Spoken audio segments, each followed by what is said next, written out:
तो देखिए class tenth NCERT math का एक्सरसाइज 1.2 का मैंने पहला क्वेश्चन करा दिया है। इस वीडियो में हम दूसरा क्वेश्चन जो है करेंगे। Proof that 3 + 2√5 is irrational. हमें प्रूफ करना है कि ये जो है हमारा क्या है, इरेशनल है। तो देखिए यहाँ पर हमें 3 + 2√5 को प्रूफ करना है कि ये इरेशनल है। तो हम पहले मान लेंगे, let us assume that 3 + 2√5 is rational. हम पहले मान लेंगे कि 3 + 2√5 जो है रेशनल नंबर है। जब भी इस टाइप के क्वेश्चन आएंगे, आपसे पूछेंगे कि इरेशनल में आपको प्रूफ करना है, तो आप पहले उसको रेशनल मान कर बनाइए। तो देखिए इसको हम रेशनल मान लिए हैं। तो देखिए if 3 + 2√5 is rational that means it can be written in the form of a/b। मतलब देखिए अगर हमारा जो है 3 + 2√5 अगर रेशनल नंबर है तो इसको हम किस फॉर्म में लिख सकते हैं, a/b के फॉर्म में लिख सकते हैं। Where a and b are integer that have no common factor. और a और b क्या है, ये दोनों क्या है, इंटीजर है और इनमें कोई भी कॉमन फैक्टर नहीं है। No common factor other than 1, मतलब एक तो सब में होता ही है, इसलिए इसका no common factor. And b not is equal to 0, जहाँ पर b क्या है, 0 के बराबर नहीं है। तो अब हम इस b को जो है इधर ले जाएंगे, तो यहाँ पर हो जाएगा b गुने 3 + 2√5 बराबर हो जाएगा a।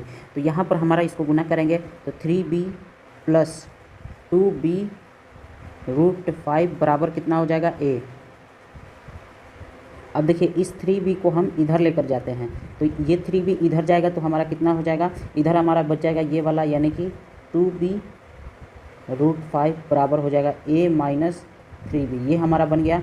अब देखिए अब यहाँ से इस 2b को भी हटाते हैं, इस 2b को हम इधर लेकर जाएंगे तो क्या हो जाएगा, √5। यहाँ पर केवल √5 बचेगा और a - 3b अपॉन क्या हो जाएगा, 2b। अब देखिए ये हमारा a क्या है, इंटीजर है, b भी क्या है, इंटीजर है। b में हम किसी इंटीजर से मल्टीप्लाई किए तो ये पूरा क्या हो जाएगा, इंटीजर हो जाएगा। अगर कोई भी दो इंटीजर को घटाते हैं तो क्या आता है, इंटीजर ही आता है। और नीचे में भी देख सकते हैं ये b क्या है, इंटीजर है, और इंटीजर में किसी भी इंटीजर से गुना करते हैं तो इंटीजर ही आता है। तो ऊपर भी इंटीजर और नीचे भी इंटीजर हो गया, तो दोनों ऊपर और नीचे दोनों इंटीजर हो गए। इसका मतलब क्या है कि ये पूरा क्या है, एक रेशनल नंबर है। ये क्या है आपका, रेशनल नंबर है। और ये क्या है आपका, √5, ये क्या है आपका, इरेशनल है।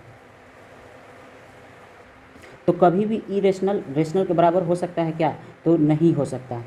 तो ये क्यों हुआ, क्योंकि हमने जो माना था वही गलत था। तो यहाँ पर हम क्या लिखेंगे, हम यहाँ पर लिखेंगे since a - 3b/2b is a rational number and √5 is irrational number, but rational number can't be equal to irrational. मतलब रेशनल नंबर, ये जो है हमारा रेशनल नंबर है, ये कभी भी इरेशनल के बराबर नहीं होगा। तो यहाँ पर लिखेंगे therefore our assumption was wrong. मतलब हमने जो माना था उसी के चलते ये हमारा क्रिएट हुआ कि रेशनल बराबर इरेशनल यहाँ पर आ गया, जबकि होता नहीं है। ये हमारा क्या हुआ कि हमारा जो एजम्पशन था वो क्या था, रॉन्ग था, गलत था। तो हमने क्या माना, दैट 3 + 2√5 इज रेशनल। मतलब जो हमारा एजम्पशन था कि ये जो 3 + 2√5 है ये हमारा रेशनल था, इसी के चलते यहाँ पर हमारा ऐसा जो है क्रिएट हुआ कि रेशनल बराबर इरेशनल आ गया।